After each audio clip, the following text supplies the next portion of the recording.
Hello, welcome back to Dream Daddy. Bartender asked us, what will it be? One beer, please. Sure thing, boss. The bartender slides me an ice-cold beer. I take a sip and enjoy the refreshing taste. Say, are you Jim or Kim? I'm Neil.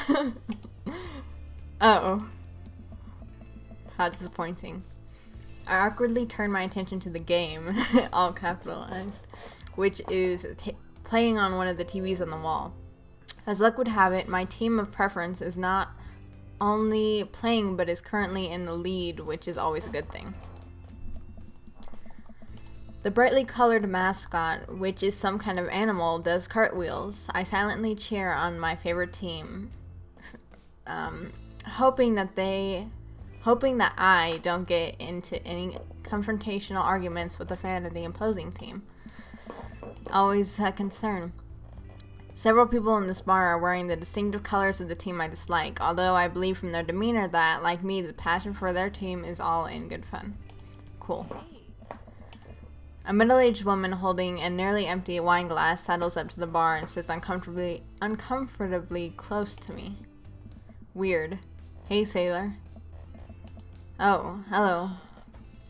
Good to see fresh meat in here. I'm Mary. Come here often? Oh no, I actually just moved to this part of town today. I'm Toby, by the way. Are you watching the game? Yeah, my preferred team is in the lead. If they keep this up, they'll win the game with ease. Oh, I love that team. And also I love that game. I love someone who knows their way around balls.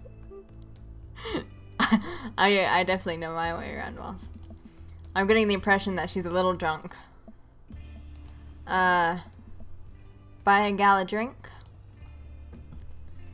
I don't know. This is really weird. I'm after the dads here. I won't buy her a drink. Don't buy Mary a drink. Maybe some other time? Suit yourself, sailor. Mary saunters off, setting her sights on the newest bar patron to enter. I happily watch the game over another beer. The game has gotten close in terms of points, a little too close than what I'm comfortable with. After a particularly skilled player scores a number of points for the other team, putting them in the lead, I hear an affirmative grunt from another man at the bar. Go team.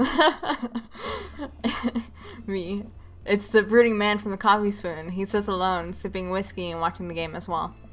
Enjoying the game? I am now that we're winning. Oh, we must be rooting for different teams. In my opinion, my team was far superior. Rip. I have to disagree on that. Based upon our win-loss record, I'd say that my team is superior. That's where you're wrong. Since it stands right now, my team is beating yours.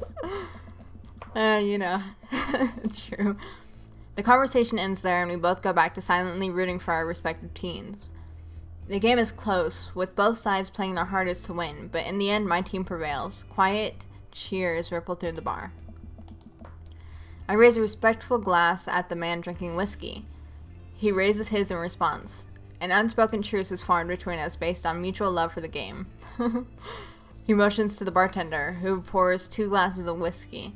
The man slides one over to me. The name's Robert.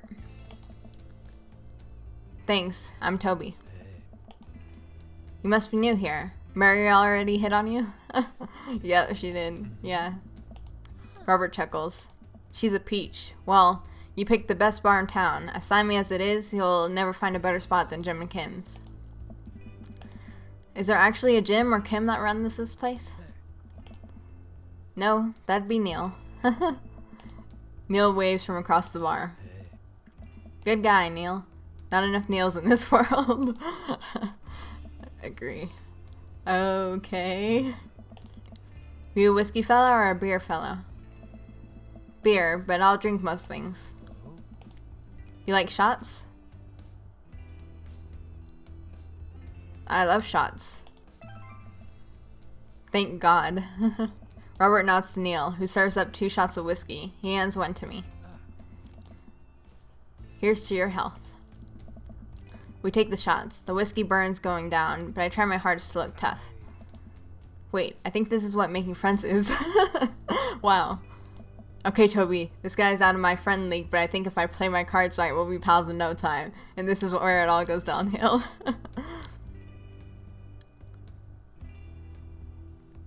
Let's talk about his hand tattoo. I like your tattoo. What does it mean? It's a reminder. Was that bad? That smoke looked... I don't know what that smoke meant, but it seemed kind of bad. I wait for him to elaborate, but it seems like he's done talking. Man, this guy's mysterious. And cool. Way cooler than I am, at least. Robert signals to the bartender for another round. What are you doing here tonight? My daughter kicked me out of the house. Not like forever. She was having a sleepover with her friends. Family type, huh? Single dad. He gets up. Be right back. Got a powder over my nose. Never seen Robert this talkative. He must like you. Huh, I guess so. I gotta admit that Robert has a gruff charm to him. If a guy like that thinks I'm cool, then I really must be. Robert comes back from the bathroom and grabs his leather jacket. I'm gonna go home. You heading my way? Robert and I leave the bar and find ourselves walking in the same direction. I live in this cul-de-sac down the way. Does everybody live there? Me too. We just finished unpacking today. Great place to be. Good neighbors. Well, some of them. Who's that? We get to Robert's house, which is just a few houses away from mine. We stop and he turns to me. I don't kiss and tell, Toby. So are we doing this or what? Doing what? What are we doing? What? You know, do you want to come inside or not? A wave of realization rushes over me. I blush. Oh. Ho ho ho. What does laid on smooth mean? Laid on smooth seems like the way to go. Lay it on smooth. Will it not let me? Click. Well, I don't see why not.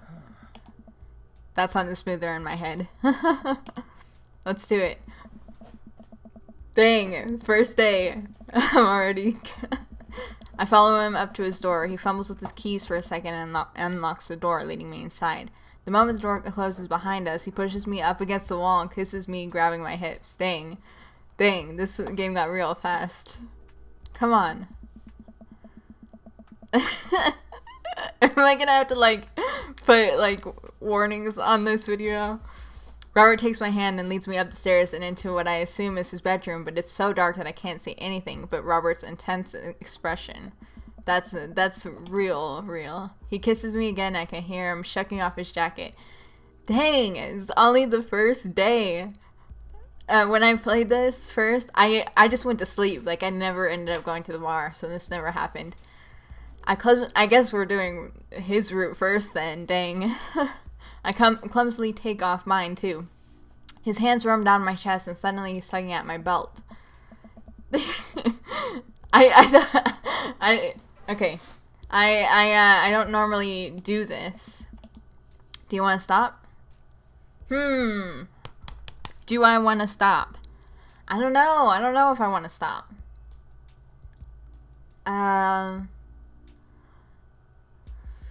My plan is to, like, go back to other saves to go on the different routes without starting completely over. So I hope this. I don't know. Okay. Do I want to stop? I don't know. No. Yes. Whatever. It's fine. No. Good. Okay, this is gonna guide me through the whole thing. Robert continues to unbuckle my belt and guides me to the bed. Let's have some fun. Think. Fuck. For a second, I was like, how much of this am I gonna have to cut out? Sunlight streams in between the slats of the blinds. My head is pounding. I really overdid it last night. Wait a minute, this isn't my old house or my new house. Oh, right. I look around for Robert, but I find myself alone. Hello? There's a clatter from the bathroom and the door opens. Robert is fully dressed and grabs his keys. That was fun. Yeah, it was. You should go. That's certainly not what I was expecting. Well, talk to you later? Robert cracks a smile. Sure. Your clothes are over there. I hastily get dressed and show myself out. The sun is unbearably bright. I need to lie down. I start to make my way back home and I suddenly remember. Amanda! I rush back home and throw the door open. Something smells delicious. Amanda? I got an achievement for bad dad. Oh no. Amanda runs out of the kitchen and looks slightly disappointed. Aw man, I was kind of hoping you had gotten kidnapped and I was gonna have to come rescue you. No, I made a friend. Yeah, that's what I did. I made a friend at the bar last night and ended up sleeping over at his place. Wow, she's like, she doesn't get what that means. Where are the Emmas? They left a little while ago. Oh, you guys have fun? Yeah, watch some movies, ate snacks, stole a car, you know, usual sleepover stuff. You teens and your... Fuck, I missed that part. So, this breakfast that's cooking, what's that all about? Well, there's hash browns and eggs and bacon. Can I... Yes, you can have some breakfast. Bless you, sweet child. My head throbs. Ugh, I gotta do something about this hangover. Oh yeah, I had shots. Amanda, your loving father might have overdone it last night. Ooh, somebody's hungover. Father of the year. You wouldn't happen to have any aspirin or... I've got just the thing. Hang on. Amanda runs to the fridge and pulls out a jar of pickles. Amanda, what? Drink this. The pickle juice? Yep, it's what I used once. Would assume someone would use. I would also assume that it works pretty well. Although I've never tried it before and won't try it, obviously.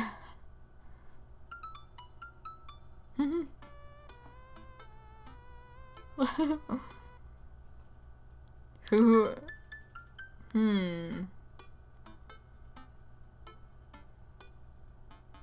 Give her a stern yet resigned side-eye. I eye her suspiciously. I eye the jar of pickles even more suspiciously.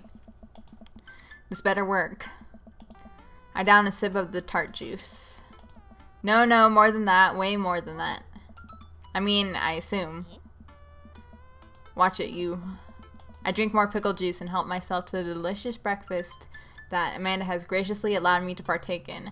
After inhaling some hash browns and dunking several pieces of bacon into runny egg yolk, I'm starting to feel a little bitter. Amanda grabs her backpack and keys. Well, I gotta get to class. Don't forget the meeting with Mr. Vega, okay? He said it was important. Love ya. I'll be there. Knock him dead, kiddo. Always do. We do our secret handshake and she's off. I get a little work done at home before I glance at my watch and see that it's almost time for the meeting. I hop in the shower, change clothes, and head on my way, still a little hungover. Oh man. Do what you love and the money will come. I arrive at Amanda's school and check in at the front desk. They give me a bright orange visitor sticker and send me on my way. I felt pretty haggard after not brushing my teeth or showering, but hopefully no one will notice. I check my watch and am relieved to see that I'm only 2 minutes late. Wait, was it room 103 or 108? I spot a youth standing at his locker and approach him for help. Excuse me, do you know where Mr. Vega's classroom is? The youth turns around and looks me up and down with heavily lined eyes. Come on, kid, I'm late for a meeting. Mr. Who? Mr. Vega. I don't know, have you tried the exit? Okay, wise guy, are you gonna help me or not? Fine, up those stairs and to the left. Can't miss him. I head up the stairs and walk around, unable to find Mr. Vega's class anywhere. After a couple minutes of searching, I head back downstairs. That punk you sent me on a wild goose chase. I get back to where that low-rent Gerard Way is standing, fully ready to give him a piece of my mind, when suddenly a head pops out of the classroom next to his locker. Lucien, don't you have a third period to get to? Fine, Mr. Rega. He sighs so much. Wow. Now I'm officially 10 minutes late. I glare at him as he walks away. We're not cool. You must be Toby. This period is almost over. Would you mind waiting in the back? Mr. Rega leads me in and I take a seat in one of the comically small students' desks in the back. I might get stuck in this. Alright, where were we? Now, who can tell me about the unreliability of the narrator and J.D. Salinger's Catcher in the Rye? Yes, Colin? Colin stands up and does this thing where he blows into the crook of his elbow to make a fart noise. The whole class erupts in laughter. Alright, everybody. Very funny, Colin. Please sit down. Now, Holden Caulfield is an unreliable narrator in the sense that the bell for the end of the period rings. All the students immediately get up and make a break for the door. Remember to do the reading and answer the response questions on page 194 in your textbook. Nobody's listening.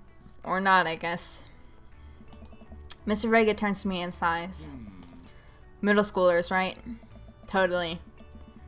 Don't you teach high schoolers? Both, you know. Budget cuts. Oh, right. Thanks so much for coming in. No problem, Mr. Rega. Please call me Hugo. That's Ray, by the way. The voice. It's Ray Nightvish Jr. I don't normally do these impromptu parent-teacher meetings, but as I'm sure you know, Amanda's a very bright student, and I'm concerned about her recent behavior. What's going on? It definitely sounds like Ray. Amanda has never been one of the most engaged. Amanda has never been the most engaged student, but I know she cares. Recently, though, she's been falling behind. She's not completing assignments and has been doing rather poorly on tests. I normally chalk this up to senioritis, but this is strange. I thought Amanda always shared everything with me. It hadn't even crossed my mind that something might be wrong. I just wanted to ask, is everything okay at home? We just moved, ... Well, we just moved recently, but it was only to the other side of town, and Amanda was more excited about it than I was. See if you can talk to her about it. I know she values you a great deal and would appreciate your guidance. If she keeps heading down this road, I know how important our school is to her, and I would hate to see her miss out on scholarship money that she clearly deserves. I'll make sure to talk to Amanda. Thanks for letting me know, Hugo. Anytime. On my way out, I stop, thinking for a moment. I turn to Hugo. Hey, Hugo? Yes? Did you ever catch that rye? Yes. Now I just see Ray whenever he makes voice sounds now. I leave the classroom and make my way out of the school. I'm still a little bit in shock that Amanda was able to hide this so well from me. She's always been such a force of positivity in my life, especially after we lost her mother. Amanda must be done with classes for the day by now. I'm sure she would appreciate a ride home, and maybe I can talk to her about what's going on. I pull up to the carpool and Amanda hops in the passenger seat. So, did you have fun gossiping about me? Mr. Rega and I actually just gossiped about our celebrity crushes. So you talked about Mario Batali the whole time. It was a very productive meeting. I'm pretty hungry. Can we grab some dinner? Sure thing.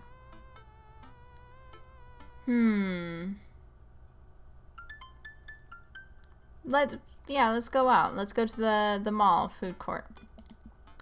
Does that sound good to you? Yeah, sure. Why the mall? Geez, can a daughter... Geez, can a dad take his daughter to the mall? Will you buy me things? I will buy you a thing. Singular. Sounds like a deal to me. We drive in silence for a short while. Amanda plays a game on her phone. I should say something. You know, sometimes when a kid gets older, they find that they have to keep things hidden from their parents. And that's okay, because sometimes that's what kids do. And that's okay, but also sometimes it's good to have the parents' perspective, because, you know, maybe the parents have also dealt with similar situations. And maybe they're a little cooler than you give them credit for. Anyway, what I'm trying to say is that it's good to share. Love you. Have you been reading my tweets? That's how you find out all the secrets. Just go to the Twitter. You have a Twitter? What? Never mind. Look, sweetie, Mr. Vega said that you haven't been participating in class and that you're not turning things in. Oh, I'm fine, Pops. Senioritis and all that. I thought you liked Mr. Vega's class? It's fine. He's fine. We pull up to a stoplight and I eye Amanda. She's still texting. I want you to know that you can talk to me about anything. Uh-huh. I can tell that whatever it is, she doesn't want me knowing about it. That's frustrating. I heard MR is going to that fancy art school in California. That's exciting. Yep. Are you bummed that you guys aren't going to the same school? Yep. Amanda keeps texting. She stifles a laugh. What's so funny? I don't think you'd get it. Okay. Who you texting? Noah. Who's Noah? My friend. Does he go to your school? Yep. Do you like Noah? What? No. Dad? Ugh. I can't believe you would... Dad. I mean, jeez. Why would you... Ugh. Gross. Sorry, just asking. Dad, he's just my friend. Guys and girls can be friends. He's my friend. Okay. Jeez. This is going well. Well, good talk. Love you, kiddo. There's a lot of energy in that. She leans forward and turns up the radio. I guess that conversation is over. To the mall, then. Here we go to get some foods. They really stepped up the production value in episode 5. I feel like I read that one before. Eat a lot of broccoli. We arrive at the mall, a big indoor shopping center with a couple different floors. It's kind of dead, but that doesn't stop a mall security guard from yelling at a group of loitering teens. Let's eat something disgusting for dinner. Hell yeah. Language, Missy. Heck yeah? Better. We approach the food court and evaluate our options. There's greasy restaurant after greasy restaurant. My heart burns just looking at the menus. Nobody looks happy to be here. What are you in the mood for? Bread dipped in sugar, bread with cheese on it, or do you just want me to inject some fat directly into your bloodstream? I extend my hand to her. Would you do me the honor of sharing some nachos? She takes my hand with a grin. It would make me the happiest, cheesiest girl alive. We order a giant pile of chips and unnaturally orange cheese from a very unenthusiastic and possibly stoned teenager. I know that life. We take a seat at a rickety table and dig in. These are bad. These are very bad. But also strangely delicious. We have to eat through the pain. We enjoy the fluorescent cheesy goodness together until we're all out of nachos. So, something's been bothering me for a while. Can you explain memes to me? Of course. Sigh, which meme? All memes. Takes out the textbook. Amanda sighs deeply and places her head in her hands. Dad, it's complicated. See, memes are inside jokes shared by a bunch of people that get less funny the more people use it. So, the problem is that by the time a meme gets to you, Dad, all us youths have already done the joke to death. And what's worse than that is that movies and TV and video games will try to jump in on a meme train, but just based on how long it takes to make them, the meme will be long dead by the time it comes out, so it just dates it and isn't funny. Oh shit, what up? Dad, please. Anyway, changing the subject. Where to now? Wanna go to that goth store? What? You know, the one that's all black and tries to establish itself as anti-establishment despite being an exact representation of the establishment. I don't know what store you're talking about. You know, the one where you buy chain wallets and it's basically an assault on what people fought so hard against in the punk and hardcore movements of the 70s and 80s. Dude, you gotta be more specific. The one you threw up in that one time. Oh, that one. Amanda runs into the store with me trailing behind her. She makes a beeline for the back. There it is. You can still see the outline, kinda. I'm so proud. Speech! Amanda. Speech, speech, speech, speech. Alright, I'll do it if you stop chanting. Amanda stops immediately. And clear my throat. Thank you all for joining us here today to commemorate an historic moment that will forever shape history. On a night very much like today, some 5 years ago, our very own Amanda Ann Stork had too much blue raspberry slushy on an outing to the mall. After begging her father to take her to Dead Goth and Beyond to buy rainbow suspenders, she proceeded to throw up all over a display of My Chemical Romance merchandise. Her loving father then had to pay for said merchandise, which to this day remains among our possessions. Thank you. Amanda is moved. She begins clapping. Still at first, then faster and more vigorously. Several other patrons turn their heads. One of them also starts clapping. I bow my head. Oh hey, chain wallets. While Amanda busies herself looking at band t-shirts, I try to find something of interest to myself. Not much for a dad to look at in a Dead Goth and Beyond. It's like a hot topic. Lauren and I's home. Let's look at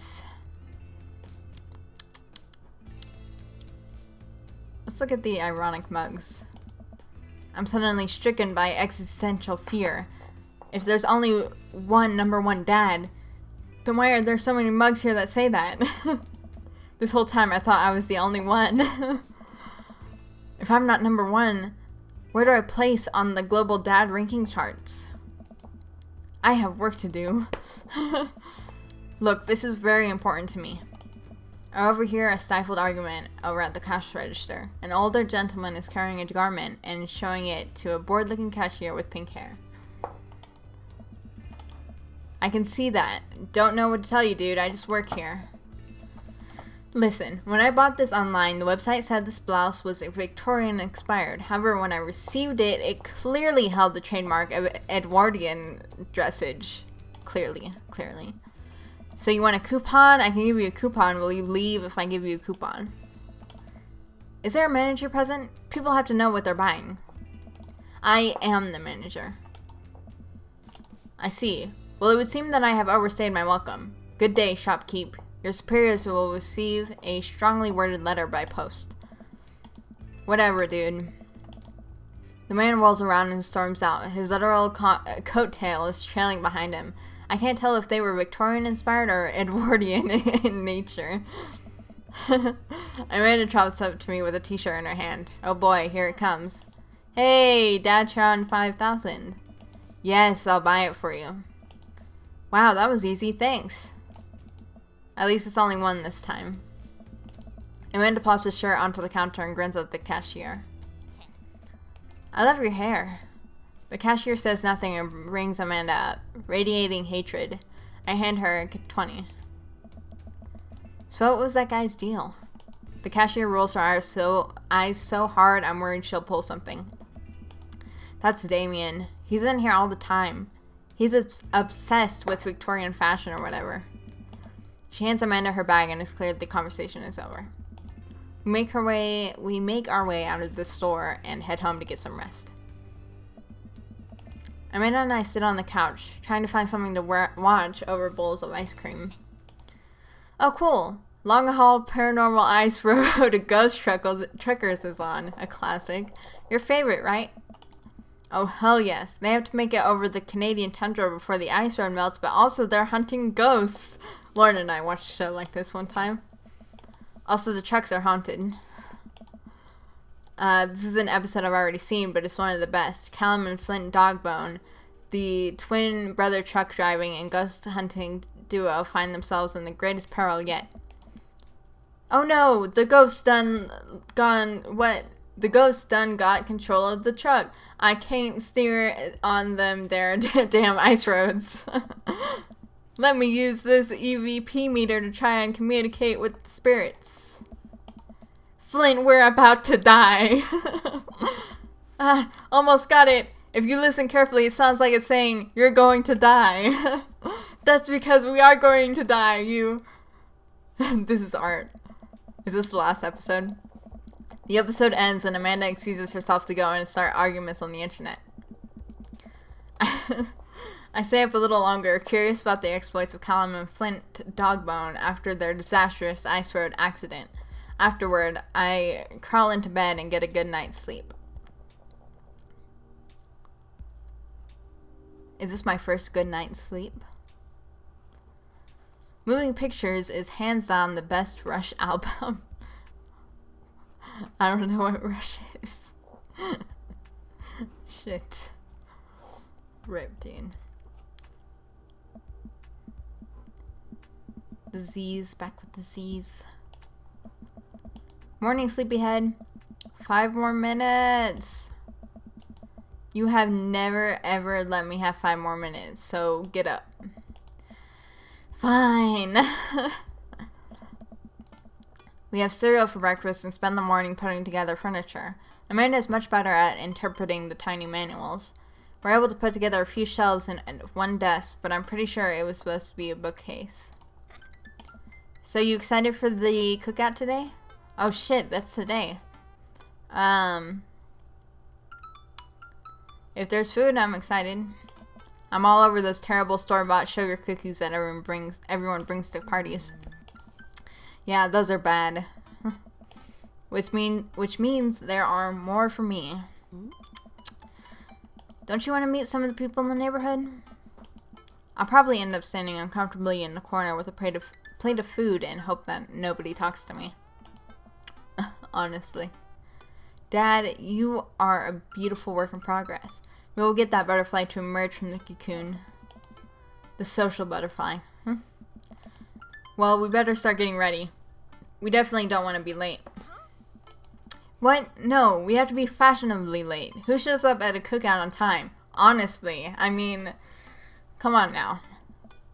You know what? We're going early, just because he said that. No! No. You can't just show up early to stuff. Much less on time. I head out the door, and Amanda reluctantly follows. We walk across the street to Joseph's house with a store-bought veggie plate. I'm a terrible cook if it doesn't involve a grill. I guess we're not as early as we thought we were. Joseph's backyard is already packed with people, and the smell of hot dogs it's already packed and it's early. And the smell of hot dogs wafts through the air. Small children run through a sprinkler, and adults chat in small clusters. Freaking white people. I set our veggie plate down on a table next to 2 other veggie plates. Huh. Hey, there's Joseph. I wave to get his attention. The moment he sees us, he jogs over, arms open wide. Welcome. I'm so glad you two are here. And you brought veggies. Let me introduce you to my family. Kids, come on over here. This is Chris, my eldest. Hi. This is Christian and Christy. They're twins. They stare creepily and say nothing. Then, of course, there's our youngest, Krish. Wait, where is Krish? Maybe Mary put him in his crib.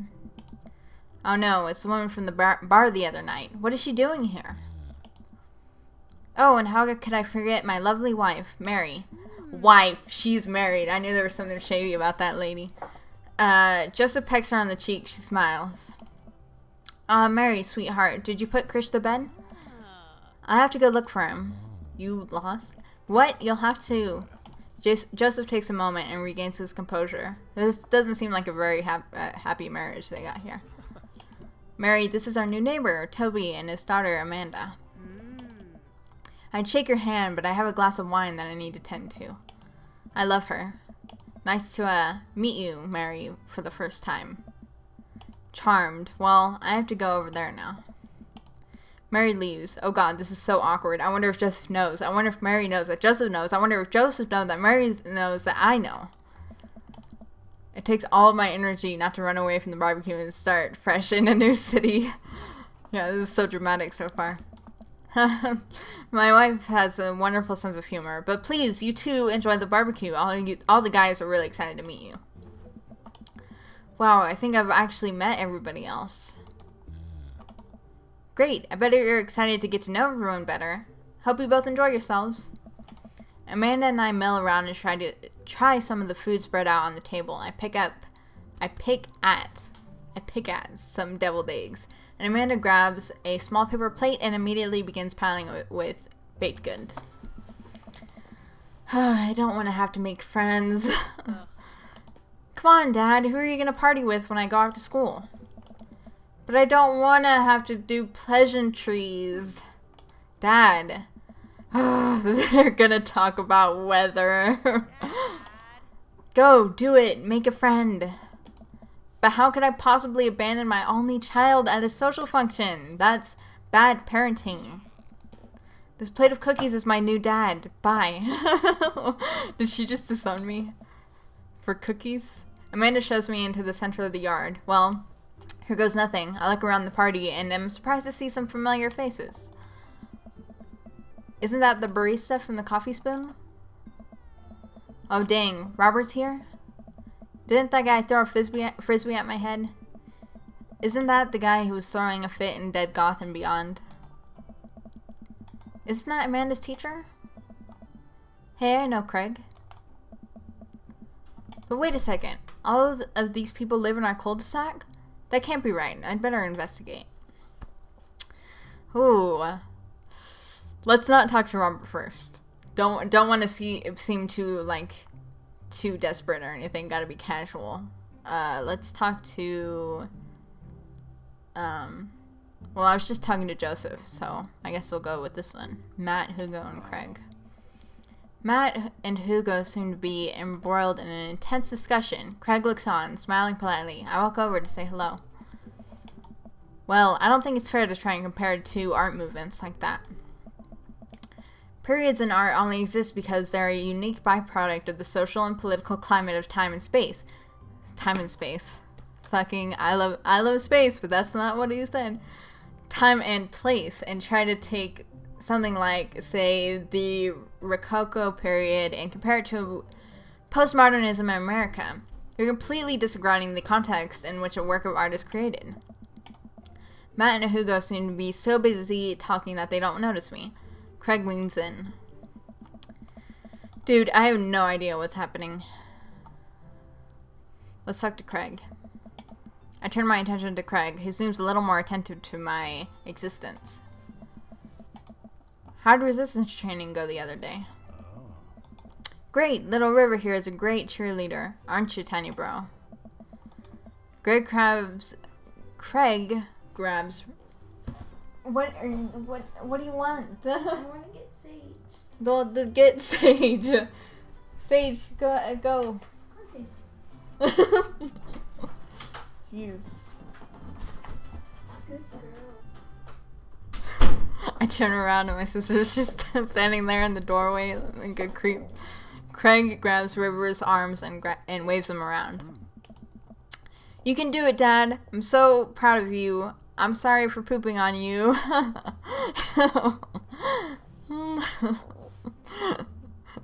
Yeah, maybe that's kind of a bad place for a little baby. She must be a handful at that age. Oh, they always are. But it's so worth it. She is really cute. Craig grabs River's arms again and waves them around. Also, I'm sorry for throwing up on you, Dad. How are you settling in?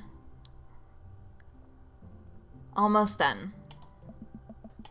There's still a few odds and ends to take care of before I can really call myself settled, but I think we can upgrade the situation to livable. We did livable throughout the entirety of college. Yeah, my goal was for Amanda to live the sort of life that didn't involve eating spoonfuls of ranch dressing as a palate cleanser between different types of pizza. She still does, though. Hey, she takes after her dad. Toby, how are you liking the neighborhood? It's pretty nice. Everybody's been super friendly. Seems like your daughter is fitting in just fine. Matt points across the yard to where Amanda, Daisy, and another young girl are playing. They're all sitting cross-legged in the grass, picking weeds and weaving them into little flower crowns. It's pretty adorable. The girl I don't recognize jogs over to us. What is it, sweetheart? It's a flower crown. I thought you'd look cute in it. Hey. That's nice. Well, there's only one way to find out. Matt takes a flower crown and places it on top of his head. Am I cool now? The girl stares at him, thinking it over. Nope, but you're slightly less uncool than you were before you put it on. Oh yeah, there it is. Hey, Toby, this is my daughter. Hello. I'm Carmencita. Amanda comes over with Daisy in tow. Carmencita.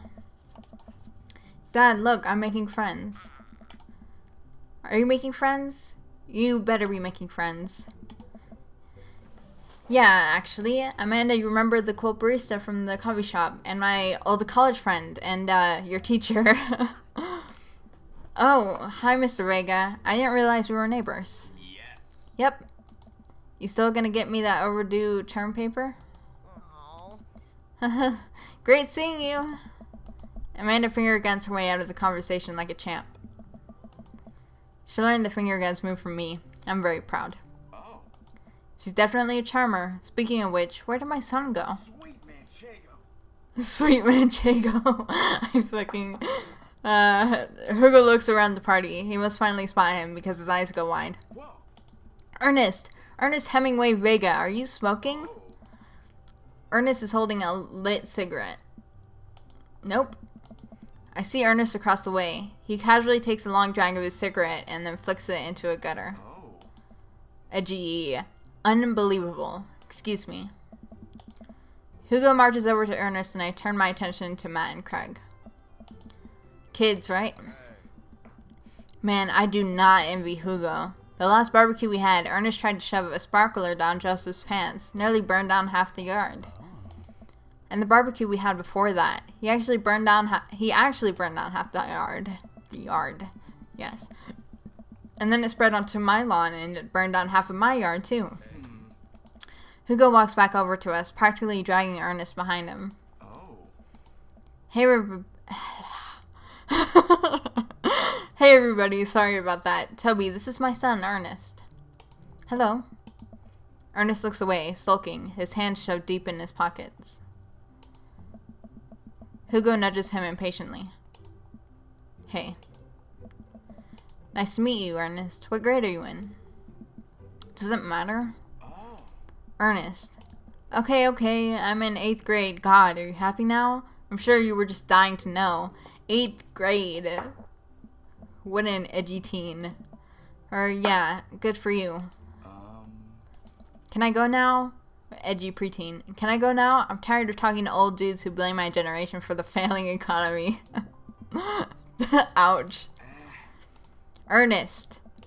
Oh yeah, because I'm totally embarrassing you. Ernest puts earbuds in and storms off to stand in the corner. Well, that was certainly something. He seems nice. Hugo puts his head in his hands and sighs. I'm so sorry. He's having a really rough time. As much as I want to be the cool dad, I have to be the authoritarian dad, and he clearly resents me for it. Nice. I mean, I think as a dad and a teacher, that's about as authoritarian as you can get. Honestly, are any of us cool dads? Is it even possible to be a cool dad? What? I'm cool as a cucumber. See that right there? You can't say that. My kids think I'm cool. But for how long, Craig? How long do we get to be the cool dads? I don't know. Hashtag dad problems. I think we just have to accept the fact that as dads, we become the machine we once raged against and accept our fate to unironically wear socks with sandals.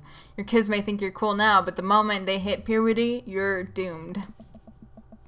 Amanda's 18 and she still thinks I'm cool. I yell across the yard to my daughter. Amanda, I'm cool, right? Amanda just laughs. She keeps laughing. I see your point. As much as we all want it, I don't think it's as important to be a cool dad as it is to be a good dad. We can't all be best friends with our kids. It just doesn't work. I mean, look at me and Ernest. Our job as parents is to make sure our kids turn out okay. Yeah, you're right. But it'd be nice to have it both ways. Hearing these guys talk about this makes me think of my relationship with Amanda. We get along so well, but there might come a time when it won't be like that. Is college when that happens? Don't let us eat up your time, Toby. Go meet some of the other people around the neighborhood. Alrighty. Let's go talk to Joseph and Damien. I'm avoiding Robert for now. I spot Joseph chatting with the guy from Dead Goth and Beyond by the grill. I wonder what they're talking about? I walk over to them. So I'm curious. Can you walk me through why you had your house painted black? Where do I even start? The house stays warmer in the winter. It provides an artistic contrast to the rest of the neighborhood, and it complements the crimson interior perfectly. It's definitely an interesting choice. Thank you. I'm very proud of my abode. Toby, I was just having a discussion with Damien here about his aesthetic design decisions. Damien regards me up and down with a warm but critical eye. How do you do? I don't believe I've had the pleasure. I think I saw you in Dead Gotham Beyond the other day. Damien's face turns bright red. I must apologize for my behavior on that day.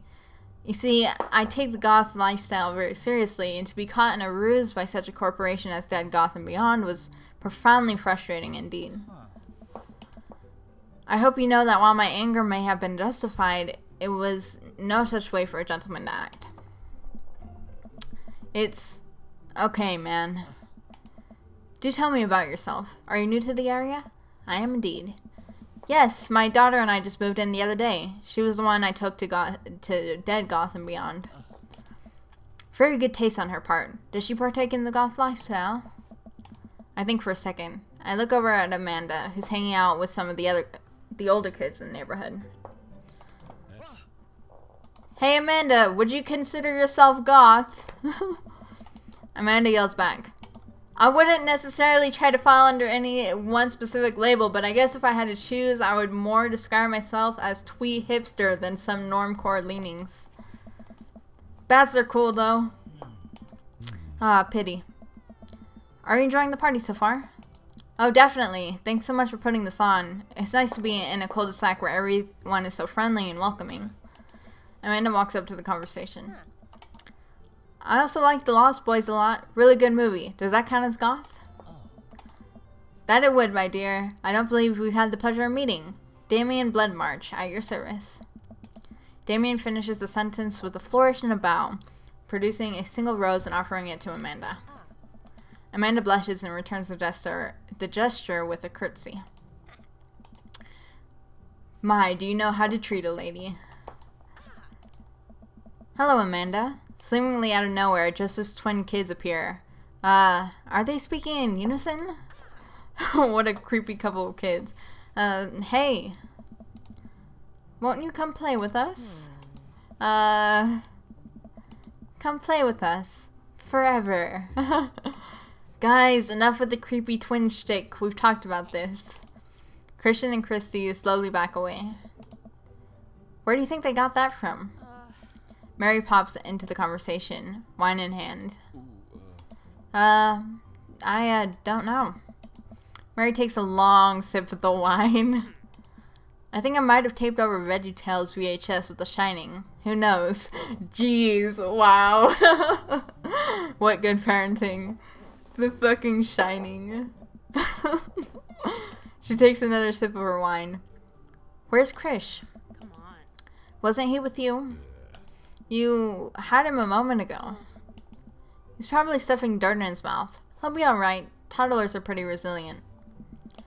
Mary tips her glass to me. Ain't my first time to the rodeo. It's my 5th.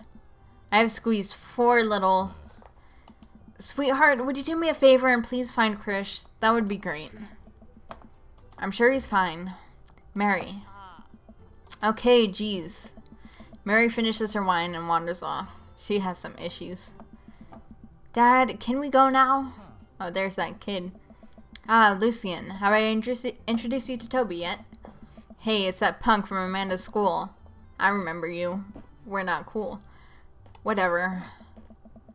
That's no way for a young man to speak to his elders. Be polite. Lucian bows. Whatever, sir. Lucian bows again. Mr. Christensen, may I have a veggie burger, sir? Coming right up, bud. Are you vegetarian? Yep. Make that 2 veggie burgers. Did you know that some people in the Victorian area were vegetarians? They described carnivorous type people as bloodlappers. Dad.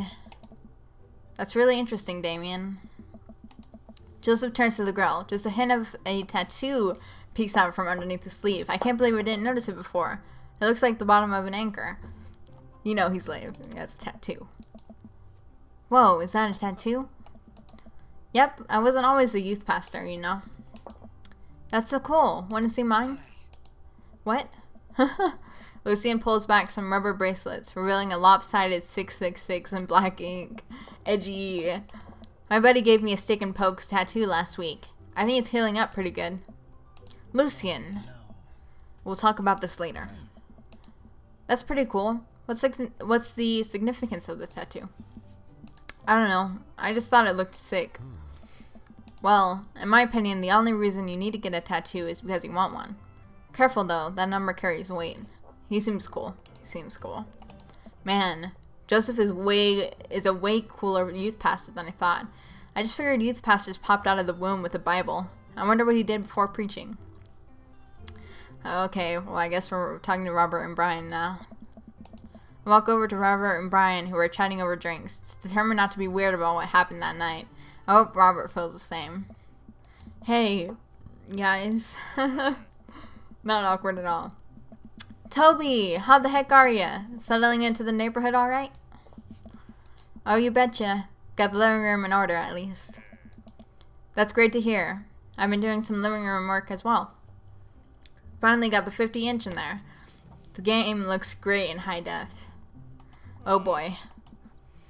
Toby, have you met Robert yet? I have. I did. Yes, I believe we met briefly. Hey, it's so awkward. Robert takes a long sip of whiskey. Robert robotically extends a hand. I shake it as he stares unblinkingly into my eyes. Oh god, what does it mean? How's it going? It's good. Robert focuses on the whiskey he's holding. He takes a long sip. Great, look at my friends becoming friends. Us dads gotta stick together, you know? Us dads? Robert has a kid?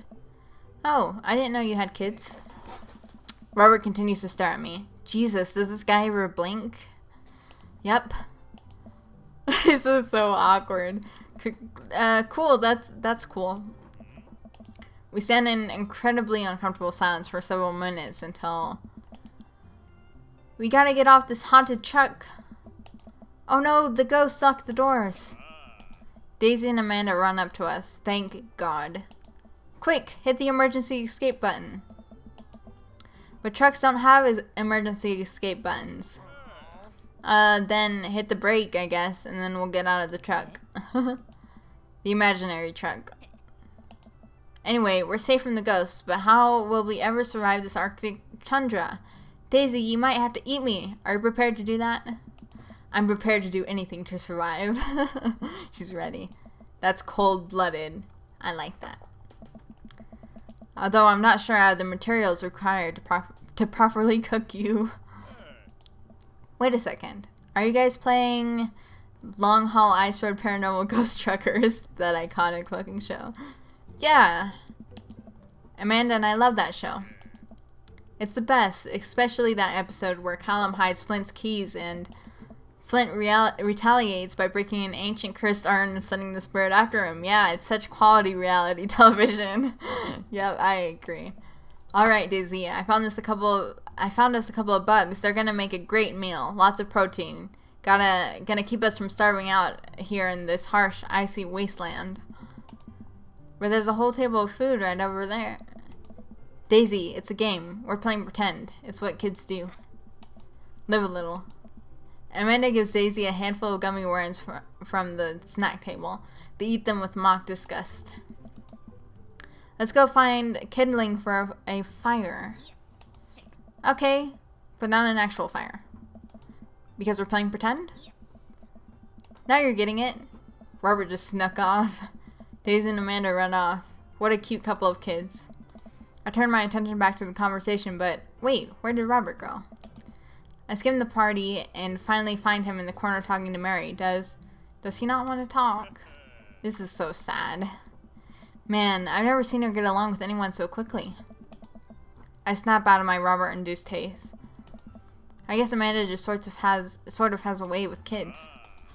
That's kind of amazing. Daisy doesn't really get along with kids her age. It's nice that he's not trying to one-up me this time. Maybe we can have a regular friendship after all. Really? She just kind of keeps to herself. Her teachers say she spends every recess in the library. I think the other kids are intimidated by her intelligence. There it is. I wouldn't worry about it too much. Amanda was shy at Daisy's age too. She used to have a habit of crawling under tables and crying every time we took her to a restaurant. She bit people too. Kids, right? Gotta love them. You're required to by law. Well, since they're getting along so well, maybe we should try to put together a little play date for them. Yeah, that'd be nice. Well, I don't want to take up too much of your time. Go meet some of the other fellows. And without further ado, let's work some magic. Joseph closes his eyes, takes a deep breath, and gets to work. With the greatness of ease, he sets patties on the grill, flourishing as he flips his spatula in the air. It's easily some of the best grill work I've ever seen. You guys thinking this is my first time in front of a grill? He's working faster now, effortlessly tossing cheese onto patties and perfectly grilling onions on the side. One after another, the dads take notice and crowd around Joseph to admire his masterful technique. You probably didn't know this, Toby, but Joseph's known around here for his grillmanship. He's unbelievable. I've tried to get to his level, but I just can't catch up. Let us keep studying. He has a rare quality about him. Mustard, we keep talking about this. Can't we just appreciate the artist? This is so bad. What a scene. I've never seen him make a mistake. Okay, we need to stop. This is getting too cheesy. Please stop. All the children at the party booed the glorious display of puns in unison. Alright guys, the food's ready. Please form an orderly barbecue. Amanda groans. We all grab our food and hang out, enjoying perfectly cooked cheeseburgers. Man, it's so wild how all of us dads live in the same cul-de-sac. Kinda nice, isn't it? It feels like there's a real community here. Totally helps when you're just a single dad trying to raise a kid. We're happy to have you here, man. I think you're gonna like this neighborhood a lot. Plus, Amanda seems to get along with all the kids. If she decides to get into the babysitting game, she'll really make a killing. Hey, why don't you add us all on Dadbook? Dadbook? Yeah, it's a great social network for dads to keep in touch with each other. We're all on it, so if you ever need to reach out to anyone, that's the simplest way to do it. Sounds good. Sorry, I'm just an old-fashioned dad. Social media goes over my head sometimes. Don't worry, Pops, I'll help you figure it out. The rest of the barbecue goes smoothly. We all trade stories and drink beer as our kids play on the lawn. Amanda breaks up a fight between Carmencita and those weird twins. I think they wanted her soul. Amanda and I walk back to our place as the sun sets over the neighborhood. Pretty fun party, don't you think? I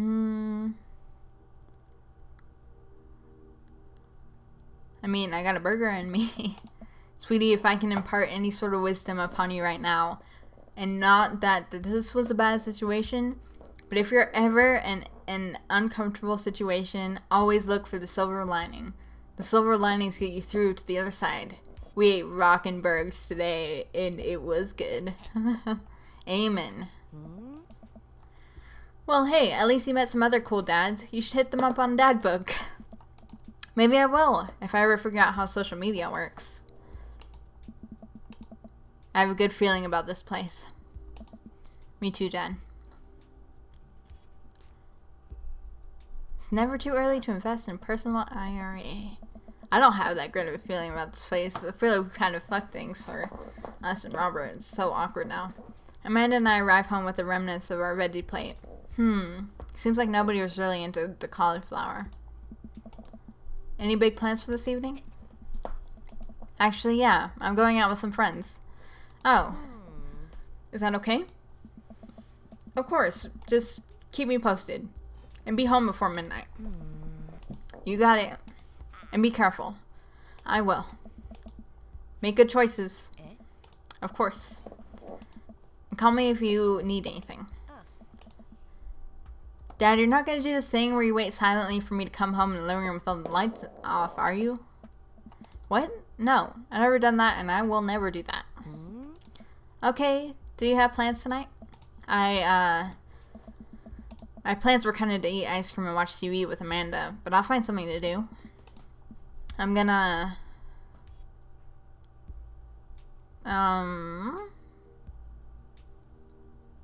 work on some stuff. You know, dad stuff.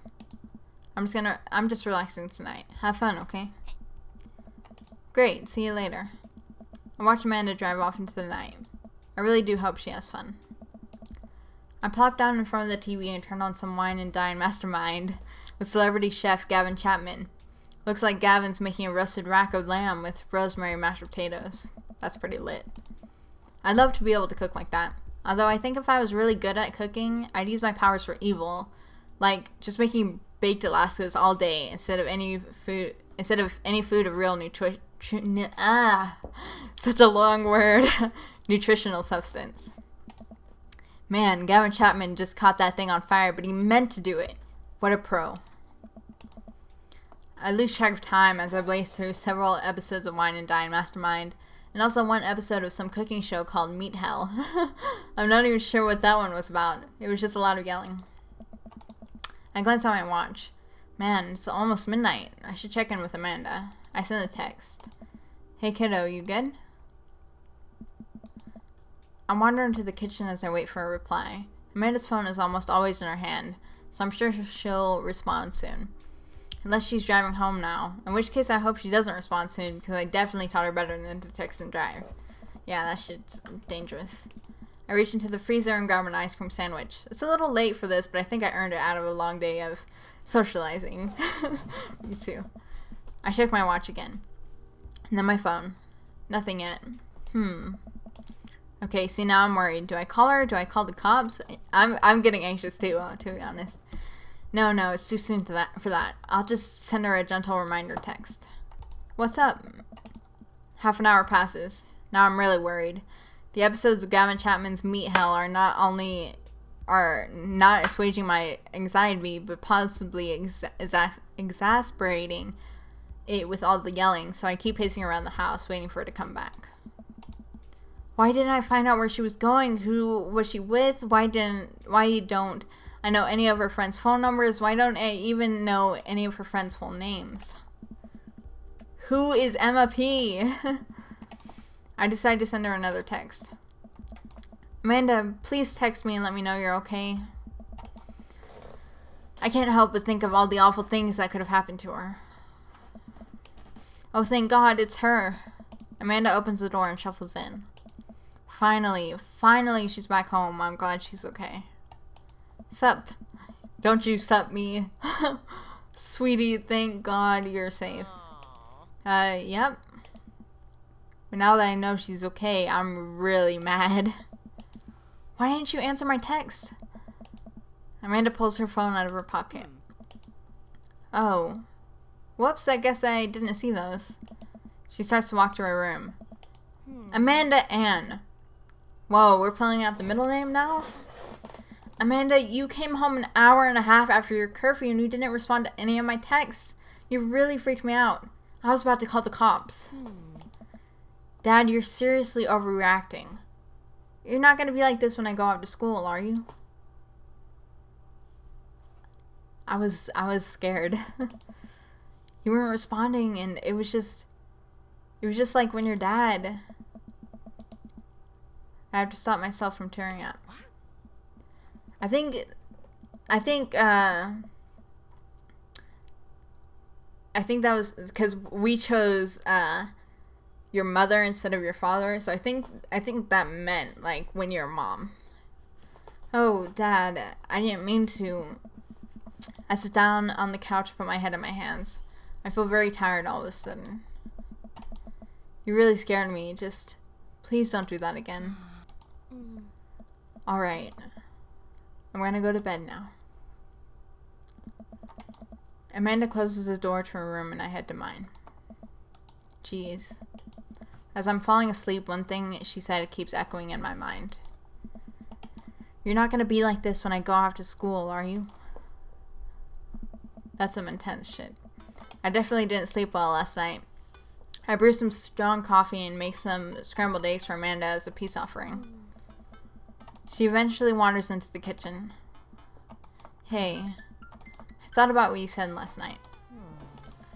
I should have texted you. I said I was going to do it and I didn't. I honestly just didn't even think about it. I'm really sorry, Pops. I won't do it again. Well, I'm sorry for freaking out on you. You're an adult now. I shouldn't have gotten so worked up. Team Stork? Team Stork? Amanda gives me a hug. Team Stork all the way. Want some eggs? You know it. Sprinkle some cheese on them? Already did. Bless you. Amanda scarfs down the eggs and the time it takes me to wash the pan. Alright, I'm off to school. Smell you later. Wait, one more thing before you go. What?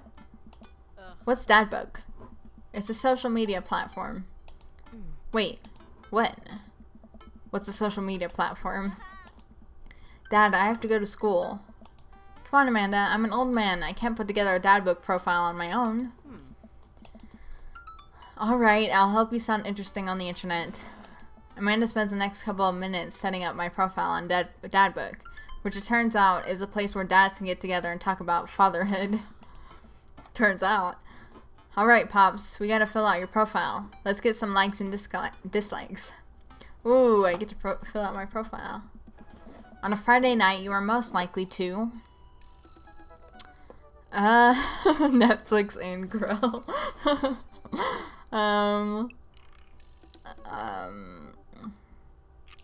Netflix and grill, baby. If you had one thing to take with you on a desert island, what would it be? My trusty grill, the lost shaker of salt, Castaway on DVD for instructional purposes, a boat, obviously. I don't need anything. My survival skills have trained me for this day. I'll take a boat. What are your turn-ons? Ooh. Strong dad arms. Tennis shoes with long white socks. A well-manicured lawn. Street smarts. Top-tier grillmanship. Or comfortable with crying. I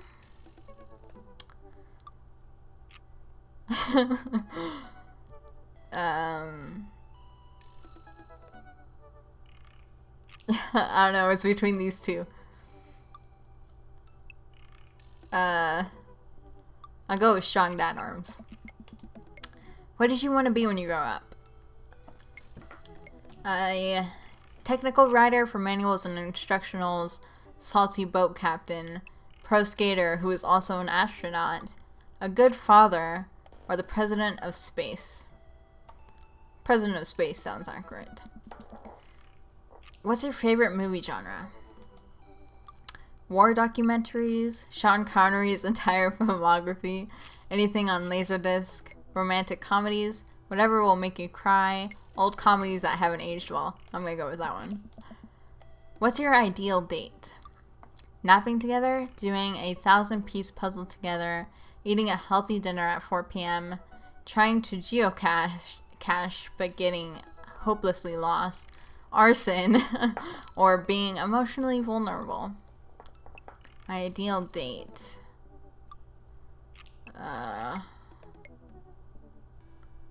Arson. What do you never leave home without? A sensible cardigan, my sick vape, hashtag vape nation, vape niche, my book of word jumbles and a pen, a cool knife, my cripplingly low self-esteem. I frequently forget my phone, keys, and wallet at home sometimes. I'll go with that one. I spend a lot of time thinking about conspiracy theories, how proud I am of my child, potential ends of the world, if I'll ever be able to love myself as much as I love my grill, when I can next get a cup of coffee, lawnmower modifications. Let's go with how proud I am of my child. Gotta be a good dad. Profile complete. See, that wasn't so bad. Yeah, that was actually kind of fun. I could totally spend all day on here just looking at people's profiles. You should message one of them, or more than one of them. All of these dads seem pretty interesting. Okay, I promise I'll make some friends. Amanda gives me a hug. Go get him, Dad. Guys, this cheap. You've got dads. You got dads. We've got dads, guys. Alright, so I think next episode we'll message some of these dads here. And until then, bye-bye.